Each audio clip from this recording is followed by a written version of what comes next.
모기로 태어나면 어떻습니까? 모기로. 일생을 먹고 사는 게 남을 괴롭히는 거잖아요. 나는 사는 건데 죄를 짓는 거잖아요, 이게. 그 되겠습니까? 천도는요, 이런 문제를 해결하는 거잖아요. 그죠?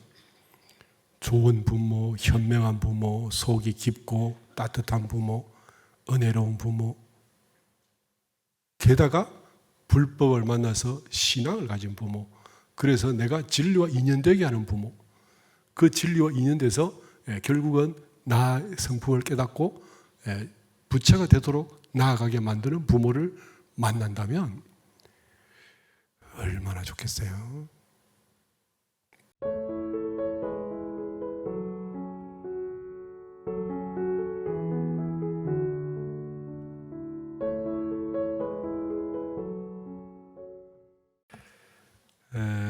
오늘은 천도제 제목을 잡았어요. 좀 불편하실 수도 있고, 그런데 이제 사실은 전달하는 게 맞죠. 우리가 분명히 알아야 되고, 모르면 혼자서 상상을 하게 되고 엉뚱한 짓을 하게 됩니다. 부처님께서도 그러셨고, 그 이후에 수많은 조사들과 또 원불교의 대종사님 당신이 직접 천도제를 주재하시기도 하셨고, 당신 아드님 천도제를 또 지내시기도 하셨고, 원불교의 천도제 관련 법을 내놓으셔서 직접 천도 법문을 이렇게 저희들이 쓸 수 있도록 그렇게 해주신 것도 있습니다. 제가 이 우연히 이렇게 그 재래 신앙을 하는 사람을 만났는데, 그분이 굉장히 영이 밝은 분인데 저를 보시더니 머리 긴 중도 있네 이렇게 말씀을 하시더라고요.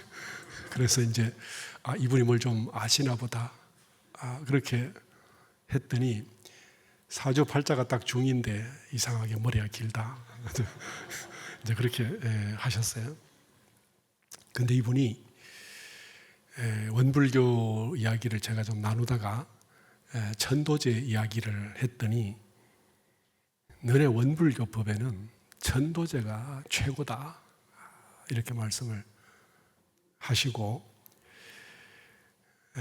근데 원불교에도 너희가 문제가 있다 이렇게 이야기를 하더라고요. 그게 뭡니까? 이렇게 물었더니, 원불교는 모든 법이 달래는 법이라 욕을 하고 겁을 줘서 쫓아버리는 그런 법이 없다. 그래서 인연되는 사람들을 천도하는 데는 너네 법이 최고겠지만 잡신이 들면 너네 잘 못 쫓아낸다. 그럴 때는 소금과 이렇게 팥을 볶아가지고 그걸 벽에다 막 때리면서 이렇게 쫓아내버려야 되는데, 천도법이 좋으면 다른 귀신들이 들러붙어서 나도 천도시켜달라면서 엉뚱한 영가들이 오게 되는데, 너네는 그런 법 해결하기가 어렵다. 이런 말 정도 하는 사람 같으면 원불교를 알지도 못하는데 대단하죠. 제가 깜짝 놀랐어요. 이분이 허투루 그냥 하는 말은 아니구나 하는 생각을 하게 됐고, 제가 이 원불교에 가만히 이렇게 보니까 정말로 쫓아내는 게 없는 것 같아요. 그래서 청정주는 어떻습니까? 이렇게 물었어요. 그랬더니 그나마 청정주가 업을 밝히고 함부로 바로 하지 못하게 하는데 그나마 도움이 된다. 이분이 이제 나름대로 이렇게 이쪽 계에 한가닥 하셔가지고 그렇게 말씀하셨죠. 제가 그때부터 우리가 혹시라도 잡신이 들거나 길거리 귀신이 들러붙으면, 그게 이제 대체로 목신 이렇게 많이 이야기하죠. 바깥에 장롱 내놓은 거 새 거라서 가져오거나 이런 거, 이혼한 집에 장롱 있으면 빨리 들고 와서 새 거니까 이렇게 하는 분들 있잖아요. 그거 별로 안 좋다고. 그럴 때 목신이 붙어오는데 그때는 청정주를 열심히 외워야 되겠다. 그리고 실제로 제가 그 이제 막 조상신 복잡한, 조상도 막 이렇게 직계 조상도 아니고 반계 조상이 막 붙어 있는 분들 있잖아요. 법회 때 뭐 이런 이야기를 해도 되죠? 사실이니까 말씀을 드립니다.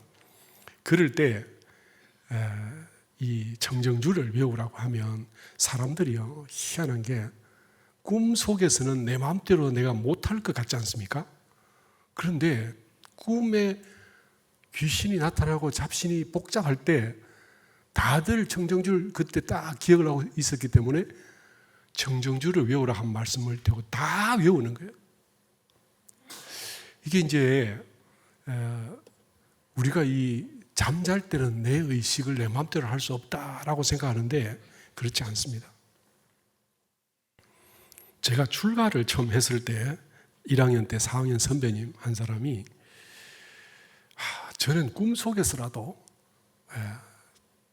착하고 선하고 싶은데 꿈속에 그게 안 돼서 내가 고민이에요. 이러는 선배님을 만났어요. 제가 그때 깜짝 놀랐거든요. 꿈은 그냥 우리하고 전혀 관계없는 일들이 벌어질 줄 알았는데 그 선배님의 그 이야기를 듣고 꿈도 마음대로 할 수 있나? 수행을 많이 하면 저절로 맑아져서 그런가? 이런 생각을 하게 됐는데 교화 현장에서 우리 많은 교도님들을 만나서 교화하고 이렇게 천도 관련 혹은 이렇게 잡신이 붙은 것 이런 것들을 이야기할 때 청정주를 외우세요라고 하니까 한 분도 빠짐없이 딱 꿈에 그걸 외우시더라고요. 그러니까 우리가 잠잘 때 내 마음대로 정신이 안 된다 이런 거 아니에요. 그리고 부모님이 열반하셔서 안 가시고 이렇게 도로 돌아오시는 경우 있잖아요. 그때 어머니 가셔야 돼요. 아버지 가셔야 돼요. 이렇게 말씀을 간곡히 올리세요. 그러면요, 하나같이 다 그렇게 가시라고, 오지 마시라고. 이제 여기 몸이 없어서 살 수가 없다고. 이렇게 다 말씀하셨대요.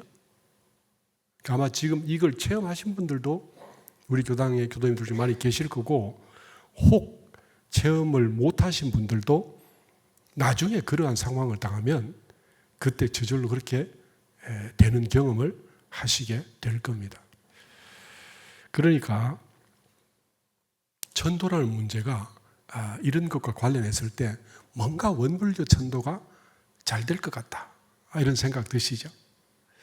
제가 혹 오늘 시비가 좀 될지 모르는 그런 말씀도 드리겠습니다. 유튜브이지만 원불교 천도가 잘 되는 이유가 뭐냐 이렇게 물었더니 첫 번째는요, 천도 법문이 너무 좋답니다. 이 천도 법문이, 이런 천도 법문이 이때까지 세상에 나온 적이 없다. 그래서 이 천도 법문을 가족들이 평소 때라도 늘 이렇게 독송을 하다 보면 조상들의 영혼이 맑아지고 천도를 잘 받게 된다. 너네 천도 법문이 너무 좋다, 이 이야기를 하셨어요. 그리고 우리가 이 천도를 할 때요, 원불교 천도는요, 소위 그 제비라는 게 있잖아요. 근데 이 제비를 교무들이 임의로 쓸 수 없도록 딱 못을 박아놨습니다. 제비를 내면 이 제비를 가지고 교무가 좀 갖다 쓰고 이렇게 교도들 오면 좀 차도 좀 사주고 밥도 사주고 이렇게 할 수 없도록 돼 있잖아요.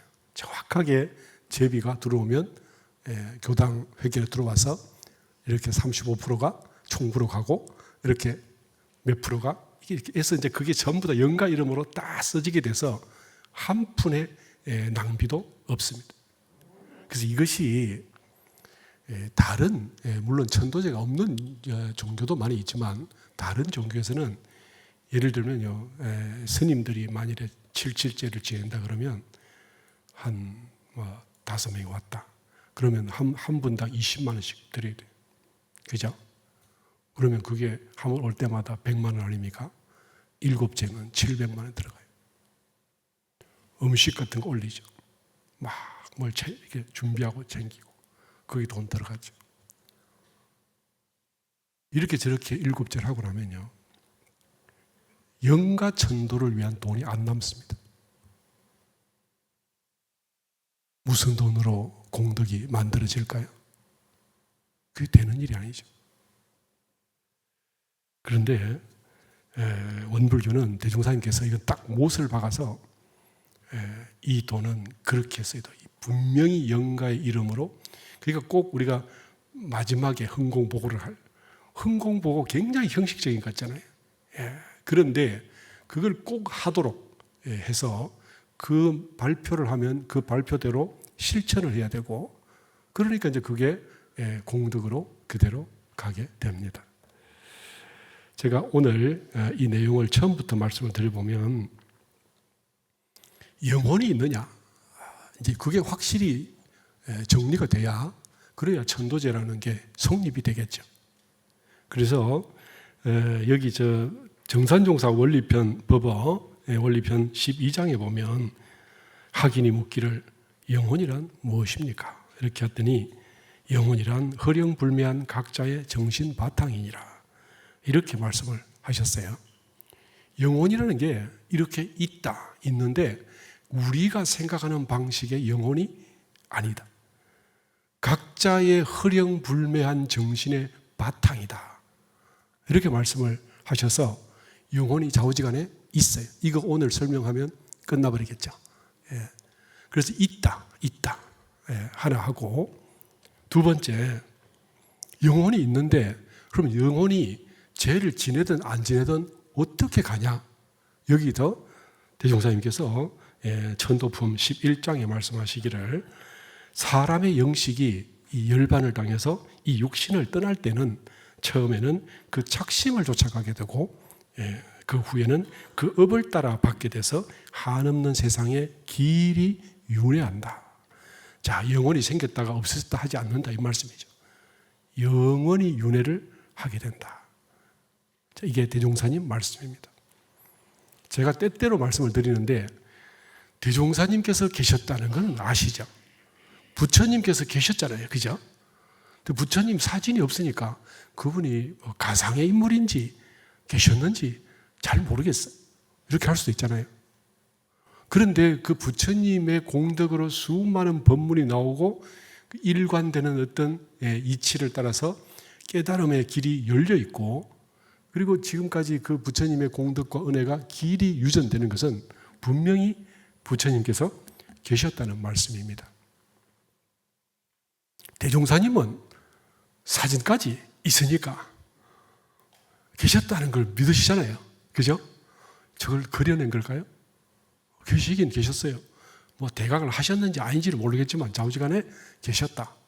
그런데 이 어른의 깨달은 바를 보고 이 안목을 보면, 이분의 정신이 그때 당대의 보통 사람을 넘어서는 확철대오를 하셔서, 적어도 이분이 주세불인지 어쩐지는 모르지만 좌우지간의 깨달음을 가지고 이 세상을 열어갈 큰 법을 내놓으셨다는 건 또 알 수 있잖아요.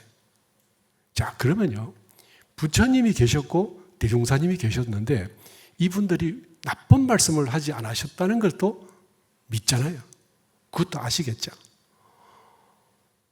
근데 그 말씀이 옳다 아니다에 대해서는 사람들이 잘 안 믿어요. 다음 생이 있다고 했죠.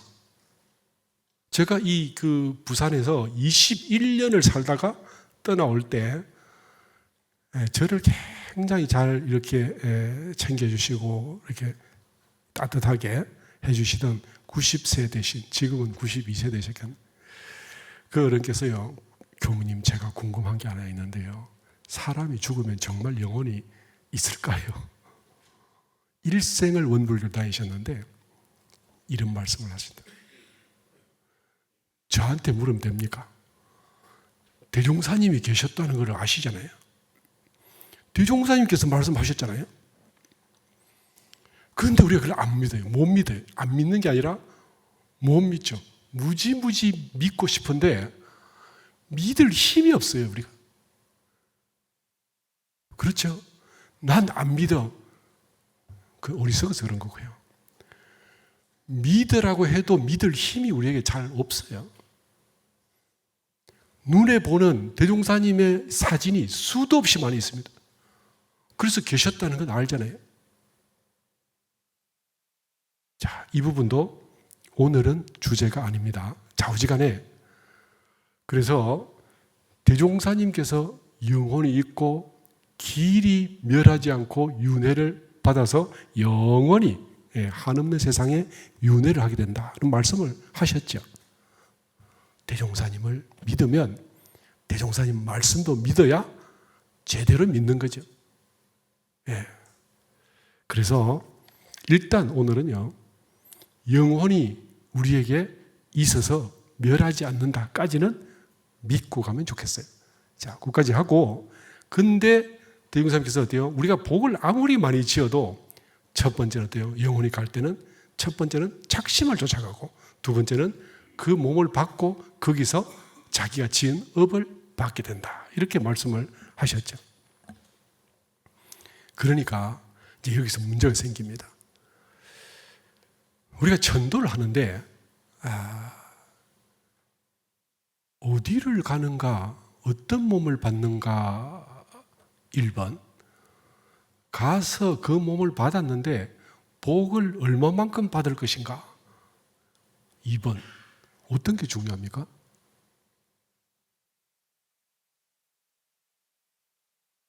생각을 해보실 만하죠. 천도제는 물론 이 두 가지 문제를 다 건드리긴 합니다만 주로 결정하는 게 하나 있죠. 그게 뭡니까?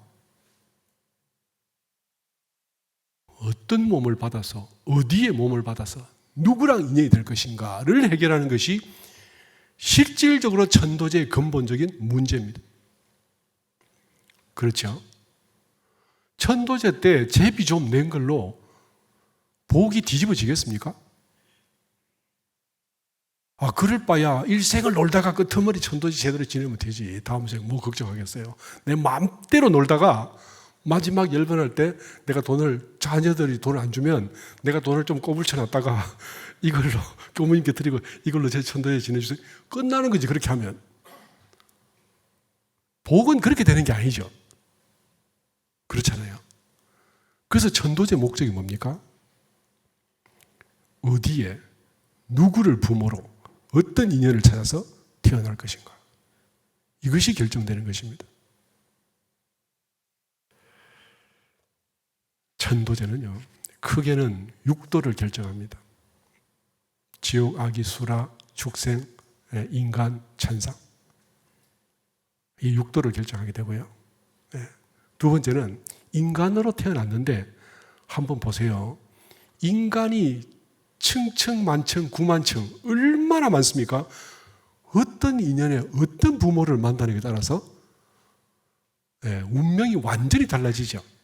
자, 그러면요, 부모를 만났는데 돈 많은 부모만 만나면 끝납니까? 아니잖아요. 지혜 있어야죠. 지혜 있어야죠. 부모가 우리의 지혜를 대부분 결정하는 줄 아십니까? 그렇잖아요. 내 여유, 배짱, 그죠? 이런 거 어떻게 돼요? 부모에 의해서만 결정이 돼요. 조건에 의해서. 인품은 어떻게 결정됩니까? 그게 다 결정이 되잖아요. 부모가요, 제가 보니까 우리가 한 생을 사는데 영향력에 9할은 되는 것 같아요. 더 될까요? 중요하죠. 이건 할 말은 아니지만 만약에 우리가 강아지로 태어났다. 야, 어떻게 되겠어요? 끔찍한 일이죠. 상상도 하면 안 되는 일이에요. 모기로 태어나면 어떻습니까? 모기로. 일생을 먹고 사는 게 남을 괴롭히는 거잖아요. 나는 사는 건데 죄를 짓는 거잖아요, 이게. 그 되겠습니까? 천도는요, 이런 문제를 해결하는 거잖아요. 그죠? 좋은 부모, 현명한 부모, 속이 깊고 따뜻한 부모, 은혜로운 부모, 게다가 불법을 만나서 신앙을 가진 부모, 그래서 내가 진리와 인연되게 하는 부모, 그 진리와 인연돼서 결국은 나 성품을 깨닫고 부처가 되도록 나아가게 만드는 부모를 만난다면 얼마나 좋겠어요. 이걸 누가 결정하냐? 전도제 때 결정이 됩니다. 일생의 운명을 결정하는 그 소위 선택과 집중이라는 것 많이 나오죠. 근데 선택이 굉장히 중요하죠. 내가 대학을 어디 가는가가 일생을 결정하는 것처럼 보이고, 취업을 어디에 하는가가 일생을 결정하는 것처럼 보이고, 배우자를 누구를 만나는가에 따라서 일생이 결정되는 것처럼 보입니다. 근데 그 모든 걸 떠나서 어떤 부모, 어떤 몸을 받는가 하는 것이 원초적인 문제가 되는 거죠. 그러니까 전도제는 굉장히 중요합니다. 대학을 가려고 거기에 학원 보내고 뭐 하면서 몇 억도 투자하는데, 우리가 부모를 전도를 시키는데요, 돈 1,000만 원 안 써요. 그때 뭐가 달라집니까? 잘못 태어나면요, 한 생이 달라지는 게 아니에요. 수십, 수백 생이 달라질 수도 있어요. 잘못 태어나면, 잘못 인연되면. 대학 한번 잘못 간 것, 직장 한번 잘못 가진 것, 결혼 한번 잘못한 것하고는 이게 유가 아닙니다. 그래서 옛날에 그 예타원 종사께서 일전에 말씀하셨죠. 출가해서 보니까 일륜지 대사하는데 생사대사가 제일 크더라 하는 말씀하죠. 우리는 전도제만 중요하다고 생각하고 전도제비만 내잖아요. 사실은요, 저는 그렇게 생각해요. 요새 공부를 하다 보면 우리 집에 새로운 인연을 마주올 때, 훌륭하고 좋은 인연을 마주오려면 그 인연을 위해서 전도제처럼 돈을 쓸 필요는 없을까요? 그 새로운 인연이 오게 하기 위해서 기도하실 필요는 없을까요? 이거 쉽게 여기기가 쉽습니다. 모르면 그냥 쉽게 여기죠. 모르면 생각도 못하고. 그런데 전생에 공부 많이 한, 수양을 많이 한, 복을 많이 닦은 어떤 분이 우리 집에 온다는 것과, 그죠? 전생에 개왕난이처럼 사는 애 하나가 우리 집에 온다는 것과 얼마나 차이가 나겠어요? 이거를요, 생사가 대사인데 생사대사란 말만 하지 뭔지를 몰라요. 그러니까 투자를 하지 않는 거죠. 그렇죠? 예. 부모 형제와 삶의 조건을 전도가 확실하게 결정을 하게 됩니다. 전도제를 가볍게 여기면 안 돼요. 만일에 이 문제가 가벼울 것 같으면 대종사님, 부처님, 수많은 조사들이 이 전도제에 투자를 안 했을 거예요. 말씀을 그렇게 간곡하게 할 리가 없잖아요. 그렇지 않겠어요? 예, 대산종사께서요, 다른 사람 전도제 지내거든 밥 안 주면 도시락 싸들고 다니면서 전도제 가서 참가해라. 남의 집 전도제가 또, 그 왜 그렇습니까? 이 말씀 들으셨죠? 대산종사께서 하신 말씀. 남의 집 전도제, 나하고 아무런 관계도 없는데 그 전도제에 그냥 가서 빌어주고 좋은 데 태어나십시오. 험한 인연 만나지 말고 선도수생해서 사람 몸 받으세요. 이거 하기 위해서 내가 내 도시락 싸들고 쫓아가서 같이 참석해라. 이게 그만큼 중요한 일이기 때문에, 남의 일에 참여해서 한번 빌어주는 것도 내 복이 크게 일어난다. 이게 그 말씀이거든요. 네. 전도의 주역이 누구냐? 전도의 주역이 물론 본인 자신입니다. 자기가 제일 중요하죠. 네. 평소에 수행과 그 다음에 공덕을 어떻게 했는지, 그리고 공부를 해서 안목을 어떻게 갖췄는지, 부처님 법을 듣고 인과를 얼마나 아는지, 이런 것들에 그것이 전도제의 결정적인 요인이 됩니다.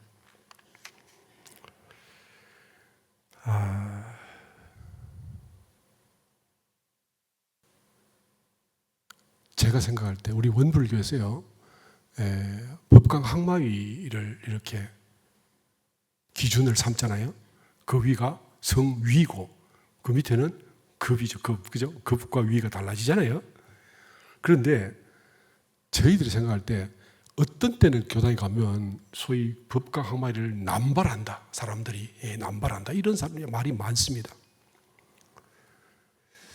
제가 한번 여쭤보겠습니다. 옛날에는 그 대학을 갈 때 나라가 어려울 때 실력이 안 되면 돈을 넣어가지고 뒷구멍으로 이렇게 들어가는 대학 많이 있었죠. 그걸 보결로 들어간다 이렇게 하잖아요. 네. 보결로 들어가서 졸업장 따면 그 졸업장 가짜입니까? 어떻습니까? 가짜예요? 그거 가짜 아니잖아요. 네. 원불교는요, 대종사님께서 원기 9년 1924년 갑자년 당신이 그 익산 보광사에서 불법 연구회 창립 총회를 하시면서 3000년 과거 시대는 지나가고 갑자년 1924년 이때부터는 후천이고 내 법이 주법이다. 다른 회상이 아무리 크고 힘이 나고 빛이 나고 이렇게 대단해 보여도 작지만 내 법이 주법이고 앞으로는 내 법대로 하면 누구든지 성공할 거고 내 법에 반하면 안 된다. 그리고 내 법에 맞춘 거량이 하는 것이 모든 세상의 기준이 된다. 이렇게 말씀을 하셨어요. 대종사님께서는요, 우리 교전에 뿐만 아니고 원불교에 뭔 수치가 많아요. 그죠? 뭘 숫자를 세지요. 막 일리 같은 거 막 해가지고 뭘 숫자 세죠. 법이 숫자 세지요. 그 다음에 이 돌아가신 분 그냥 이렇게 훌륭하다 받으면 되는데 묘의를 레벨을 다 정해가지고 그걸 뭘 그렇게 해 사람들 기분 나쁘게 해. 그래서 반발이 지금도 있잖아요. 그런데 왜 정했을까요? 제가 옛날에 출가해서 얼마 안 됐을 때 어떤 교도님 한 분이 그 부산에 공부를 많이 하신 어른이 계셨는데 이분이 저한테 물어보셨어요. 교무님, 원불교 학과 다닐 때 묘의를 가르칩니까? 묘의를 안 가르쳤어요. 묘의가 왜, 뭐 때문에 정해지지 아십니까? 모르겠더라고. 대종사님께서 그 정하신 거잖아요. 왜 정한지 아십니까? 이거 저 할 말이 너무 많아요. 근데 오늘 이것도 패스. 다음에 시간이 있을 거니까. 대종사님께서 정하실 때는요, 그 수치화, 계량화를 무지 많이 했죠.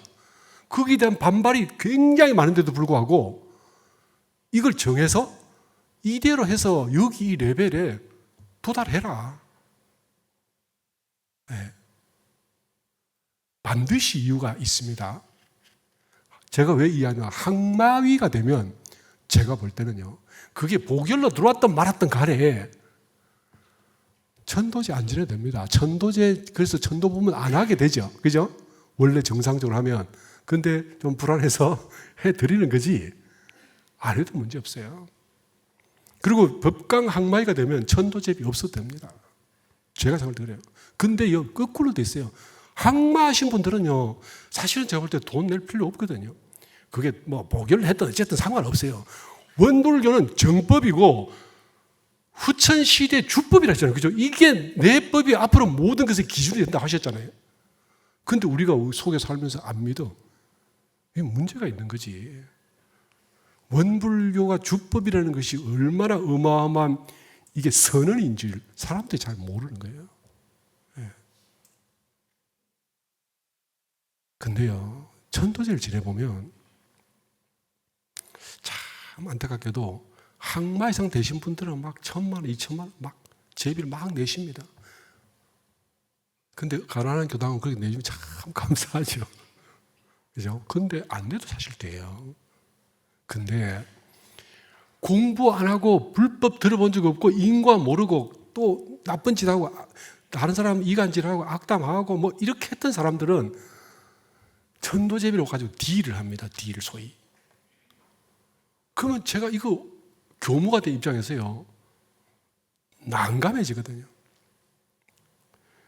천도제를 교무가 시키는 게 아니에요. 교무가 길을 인도하는 따라야지. 인도하는 거. 근데 교무한테 이야기 잘해서 싸게 받으면 될 거라고 생각을 하는 거죠. 천도제는 제비가 있고 경비가 있습니다. 그죠? 아시죠? 꽃값 같은 거, 뭐 이렇게 공양하시는 거, 뭐 이런 거 있잖아요. 그 경비죠.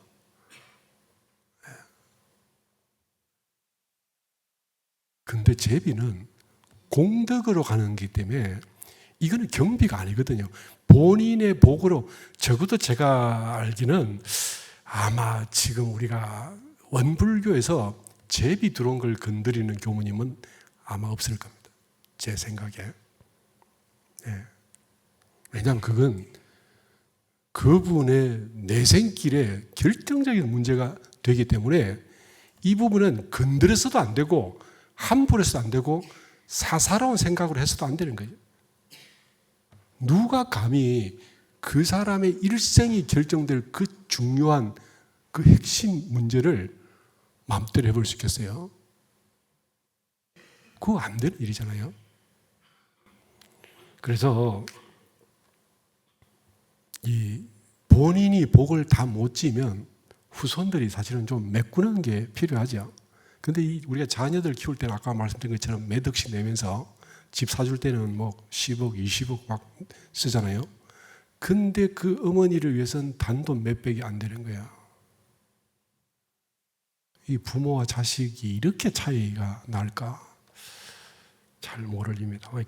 아마 거기는 제가 생각할 때 영혼의 천도가 되는지 안 되는지에 대해서 인식 자체가 없기 때문에 그렇지 않겠나. 알면 그렇게 하지는 않겠죠.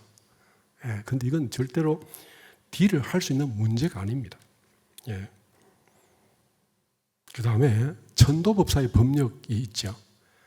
이게 사실은 천도법사의 법력이요. 해탈해서 내생을 알면서 이 열반자 영혼을 딱딱 꽂아줄 수 없다면 법사님이 거기서 거기입니다. 물론 정성을 좀 더 들이고 간절히 비는 힘이 더 있고 이 진실되고 이렇게 그 마음을 움직이는 그 힘이 좀 있는 사람들은 규모가 조금 다를 수 있어요. 그러나 그걸로 내생길을 확정할 수 없잖아요. 대종사님은 딱딱 꽂아주셨어요. 이렇게 저렇게.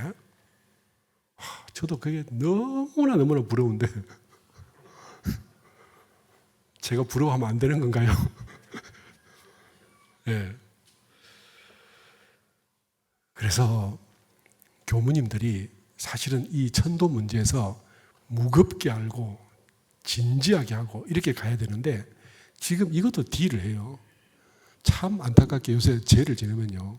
7제를 안 지내고 한 번으로 끝냅시다. 뭐 일주일 내리 합시다. 이런 게 딜이 와요. 그죠? 절에 가면요. 죄송합니다. 이 밖으로 나가는 말이라서. 초제 종제만 지내고 제비 내면 된다던데요. 근데 그 절에도 돈 많이 줘보세요. 7제 쫙 지내줍니다. 원불교에도 이런 방향이, 이런 어떤 경향이 생길 것 같아서 제가 깜짝 놀랄 때가 있어요. 제 한 번은 지난 7일간의 정성을 묶어서 지내는 겁니다. 또 제 한 번은 그 다음 7일간을 묶어서 주는 거지. 돈을 작게 냈다고 한 번에 끝냅시다. 제 아니에요. 이런 것이 49제라고 대종사님께서 하신 말씀, 딱 대종사님께서 이렇게 천도제 한 방에 지내도 된다고 말씀하신 게 있습니까? 없잖아요. 가볍게 생각할 일이 아닙니다. 왜냐하면 우리가 이 종교가 출범했을 때는 사람들의 영생길을 열어주기 위한 거고, 그러면 이 생사 문제를 마치 이렇게 드라마처럼 생각하시면 안 돼요. 현실의 문제예요. 그죠? 네. 제가 이 말씀을 드리고 싶은데, 부처님께서 어떤 사람이 이렇게 왔을 때 질문을 해요. 우주가 처음에 언제 생겼습니까? 우주 끝은 어디입니까? 뭐 인간은 왜 처음부터 어떻게 생겼습니까? 뒤로 얼마나 가면 인간이 끝납니까? 뭐 이렇게 물으니까 부처님께서 하신 말씀이죠. 다 아실 거예요.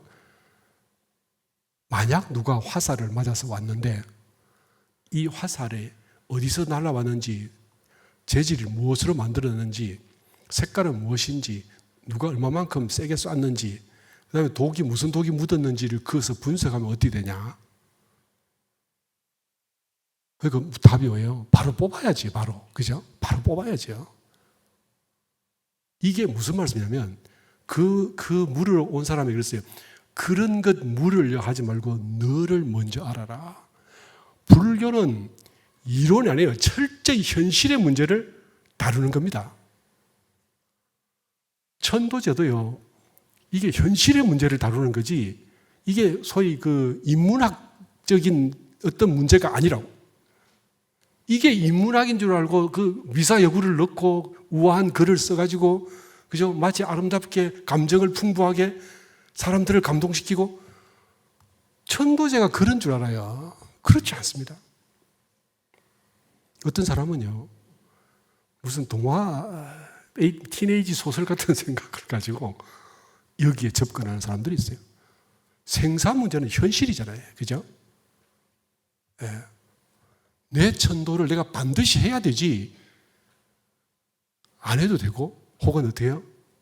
좀 어떻게 잘잘 빌면 되겠지. 공부 안 했다가 끄트머리 줄 서가지고 나 좀 어떻게 해달라고. 그렇게 되는 거 아니잖아요. 설사 교무님이 그렇게 해준다 하더라도 그게 될 일이 아니죠. 그래서 이거는 뒤로 할 수 있는 게 아닙니다. 제가 드리는 말씀은 이런 건 있어요. 정말로 가난해서 돈이 없어서 이것밖에 없는데 쟤 좀 지내주면 안 되겠습니까?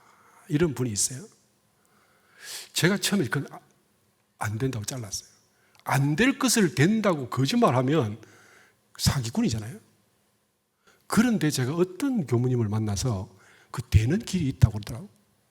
그래서 제가 갑자기 깜짝 놀라서 저도 그 되는 길이 있으면 너무 좋겠더라고요. 그래서 어떻게 됩니까? 했더니 정말 진지하고 있는 정성껏 다 했는데 여건이 없어서 할 수 없이 그렇게 하면 그 정성을 따라서 그 천도제가 다른 천도제를 물고 들어와 가지고 다른 천도제를 많이 지내게 하면서 그 옆에 천도제 공덕으로 천도되는 경우가 있더라. 제가 그거를 가만히 봤더니, 야, 이게 가난한 사람도 살아날 길이 있는 거예요. 살아날 길이 있어요. 그런데 예를 들면 돈이 많이 있으면서 아까워서 이렇게 딜을 하는 사람 있잖아요. 그러면 영가들이 귀신 아닙니까? 귀신같이 알아가지고 그 감흥 안 하는 거예요, 이게. 이게 현실인데 사람들은 좀 우아하게 뭔가 이렇게, 제가 볼 때는 망상이거든요, 망상. 원불교나 불교는 현실을 다루는 종교지 뭔가 이렇게 우아하게 지적인 어떤 뭐 플랫폼을 만들어 놓고 거기서 이렇게 노는 종교가 아니란 말이죠. 그런데 이걸 우리가 자칫 잘못하면 내 부모의 이 천도의 현실적 문제를 나 속에, 머릿속에 도덕적 양심의 문제나, 그죠? 어떤 이렇게 스스로를 위로하기 위한 어떤 문제로 돌려서 적당히 위로할 만큼 이렇게 가는 경우가 있다. 그거 굉장히 조심스럽다. 그래서요, 사실은 신심 별로 없는 사람, 그죠? 그리고 진리 안 믿는 사람, 그런 사람 천도제를 우리 교도님들께서 막 이렇게 인연을 이렇게 끌고 와서 지내주시라고 이렇게 하는데 저는 그거 잘 안 했어요. 어쩔 수 없이 굉장히, 그러니까 오이는 교무는 참 못됐다. 제가 소리 들었습니다. 그렇지만 그러면 그거 해주는 분한테 가세요. 그러니까 이제 어떤 소문이 나면 원불교 양정교당에는 천도제비가 비싸다. 그렇게 이야기가 소문났더라고요. 그래서 제가 웃으면서 그랬어요. 우리 교도님들이 그렇게 말씀하시길래, 아니 교도님, 제가 그 천도제비 중에서 10원이라도 제가 씁니까? 원불교에 그 돈이 많이 들어와서 그 돈을 가지고 막 원불교 들어오면 제가 그걸로 막 좋아집니까? 그렇지 않지 않습니까? 그리고 저는 마인드가 그래요. 이 교당만 원불교가 아니고 우리 교도님들이 다 원불교 맞잖아요. 교도님들의 건강과 역량과 그 건전한 건강한 어떤 인격과 정신력과 그 다음에 교도님들의 재산이 부자가 되면 그게 전 다 원불교라 생각해요. 원불교 재산이 뭐 이 교당에다가 등기해서 은행에 통장에 꽂아놓으면 그게 원불교 재산입니까? 그렇게 보잖아요. 그렇게 생각한다면 졸렬하다 저는 생각이 들고요. 예. 교도님들이 다 성공하고 원불교만 오면 잘 되더라. 그 소문이야말로 진짜로 그게 원불교 재산이지. 그렇지 않습니까? 그러니까 저희들이요 교모하면서 교도님들 잘 되는 것이 정말 우리들의 소원이지, 이 교당에 돈 좀 더 모여서 그거 저하고 무슨 관계 있어요? 아무런 관계 없어요. 그건 오히려 원불교의 미래가 더 어두워지는 일입니다. 어쩌든지 교도님들이 조금이라도 정신이 발라지고 크고 자라고 성장하는 것이, 이것이 근본적인 문제가 되겠죠. 그래서 또 하나 있는 게 아까 그 대산종사님 말씀처럼 대중의 합력이 천도제의 어떤 역할을 크게 하게 됩니다. 천도제의 주역 중에서 본인, 후손, 천도법사, 대중 이렇게 네 분이 있잖아요. 네 개가 있는데 이 네 가지가 천도에 큰 힘을 역할을 하기 때문에 이걸 현실로 보셔야지 앞으로 이걸 적당히 그냥 관념적으로 보셔서 어떻게 그렇게 해서는 될 일이 아니다 하는 말씀을 제가 드립니다. 그리고 또 제가 또 시간이 없기 때문에 드리는데, 천도제는 한낱 형식이 아닙니다. 정성을 들이는 것이고 절차고 실현을 하는 과정이고 노력이지, 이걸 형식이고 절차 뭐 단순한 어떤 뭐 그런 걸로 보시면 안 된다 하는 말씀 드리고요. 그 다음에 천도제는요, 우리가 사실 복을 차입하는 겁니다. 제가 이 차입한다는 게 좀 못 받아들이는 것 같은데, 은행에서 돈을 빌리잖아요. 그죠? 진짜 이 경제 운영을 잘 하시는 분들은 80%, 90% 빚을 굴려서 이렇게 키워가잖아요. 대기업들이 다 그러지 않습니까? 자기 돈만 가지고 움직이는 사람을 우리가 좀 어때요? 졸렬하다 그렇게 하죠. 인연도 그렇습니다. 내 가족만 가지고 이렇게 끙끙거리는 사람하고 친구랑 인연이 많아서 인연들을 여기저기 활용하는 사람들을 우리는 영향이 있다 그러지, 그 사람을 이상하다 하지 않습니다.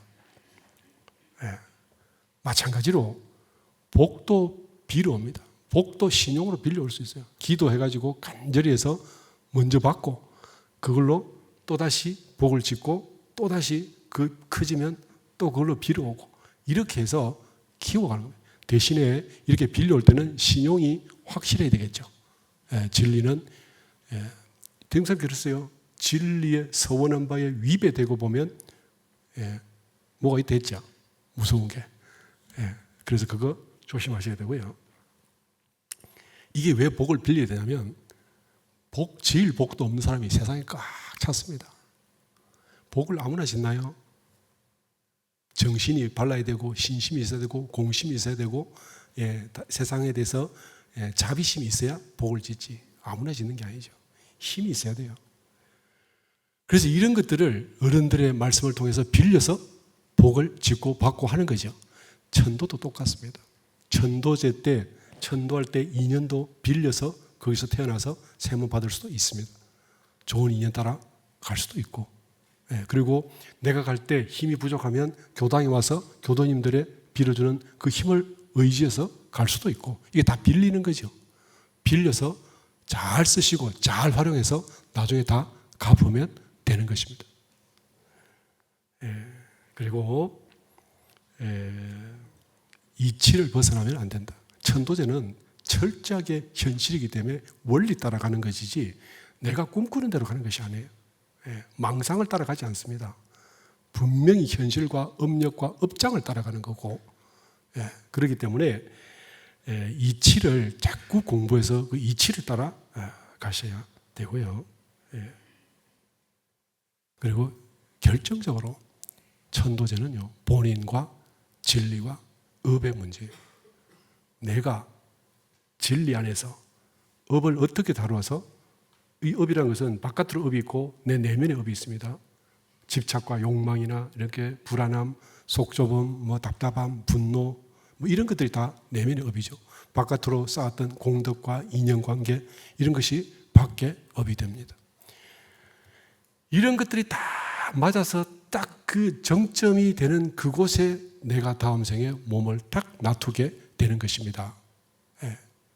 이것을 잘못 생각해서 천도제를 가볍게 여기시거나 안 중요하거나 혹은 준비 안 하거나 혹은 이걸 그냥 꿈꾸는 대로 혹은 딜하거나 이렇게 하지 말고 현실의 문제는 예를 들면 부모가 1억을 주면 받는 사람이 1억을 딱 받지 1억에서 1원도 차이 나지 않습니다. 그게 수학이죠. 그죠? 아버지가 10억을 주셨는데 난 12억을 받았어요. 그게 되나요? 안 되잖아요. 10억을 통장에 꽂았는데 나한테 9천만 원밖에 안 꽂혔어요. 됩니까? 이게 현실이라는 거거든요. 천도제가 이와 같은 팩트고 현실이라는 거지 이거를 자꾸 인문학적으로 무슨 공상소설처럼 이렇게 구름 잡듯이 이렇게 하면 그러면 이제 천도제가 산으로 가게 돼요. 이런 문제가 생기는 거죠. 마치겠습니다.